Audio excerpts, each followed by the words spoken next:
Okay, so ready to dive deep into another one. Always lay it on me. All right, so today we're looking into the disappearance of Rae Bosta. Oh, this one is a tough one. A real head scratcher. It is. And it all starts on what seems like a pretty normal day, May 30th, 2015. Okay.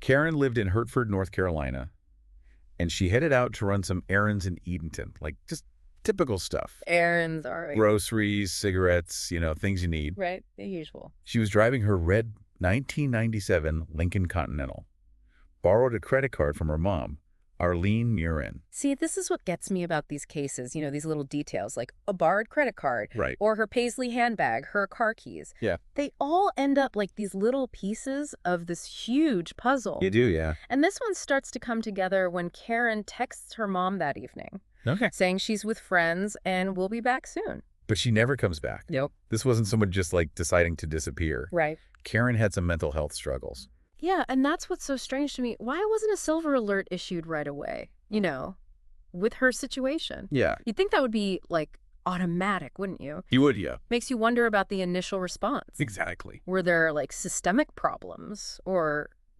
something that slowed everything down? Yeah, absolutely. Her mom, Arlene, reported her missing on June 1st. So just a day after Karen disappeared. A mother's intuition, Yeah. right? She Yeah. knew something was wrong. Absolutely. And then a week later, June 8th, they find her car in downtown Edenton. It's locked. No signs of a struggle. Okay. And inside, just her groceries, forensics went over that car. No DNA that wasn't Karen's. So that means, for those who don't know about forensics, there's no evidence suggesting someone forced her out of the car. Right, exactly. Seems more likely she left willingly, or maybe met someone she knew. But then you have the credit card, and that gets really weird. It does. Someone tried using that card Karen borrowed at a gas station and a grocery store. And this was all on May 30th. May 30th, same day Karen vanishes. Okay, but here's where things get, truly strange. Oh, yeah. We end up at the door of a guy named Thomas White. Okay.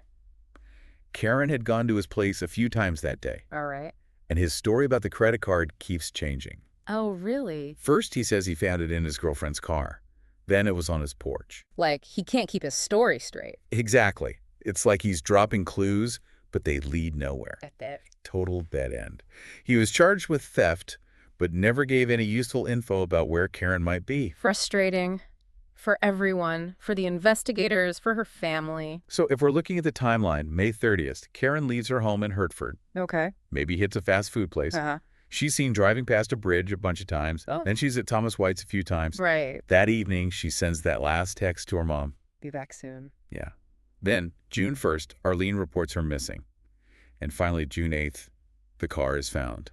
Don't you think it's strange that she disappeared in a different county from where she lived? Oh, absolutely. You have to wonder if that messed things up. Maybe, yeah. Did that cause delays? Yeah, like with jurisdictions and stuff. Yeah. Could that have impacted the silver alert thing, too? It's almost a decade later. Her phone's been dead since that last text. And she's still out there. Still missing. This isn't just a cold case, This is a mother who's still looking for answers. It makes you think, about the impact this has, not just on Karen, but on everyone she knew. Yeah, absolutely. Yeah. So for you, what's the thing that really sticks out in this whole thing? What's the detail that just makes you go, something's not right here? The credit card, definitely. And the stories White was spinning. Yeah. It's a big lead, but then it just goes cold. Why did he have it? What does he know? And the missing silver alert with Karen's mental health history, Yeah. that's just wrong.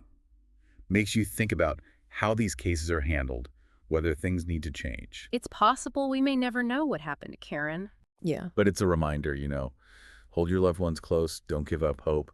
Even the smallest detail could be what brings her home. So if anyone listening has any information, anything at all about Rae Bosta, even if you think it doesn't matter, please reach out to the North Carolina Bureau of Investigation or the Edenton Police Department. That tip, that tiny thing might be what solves this. You never know.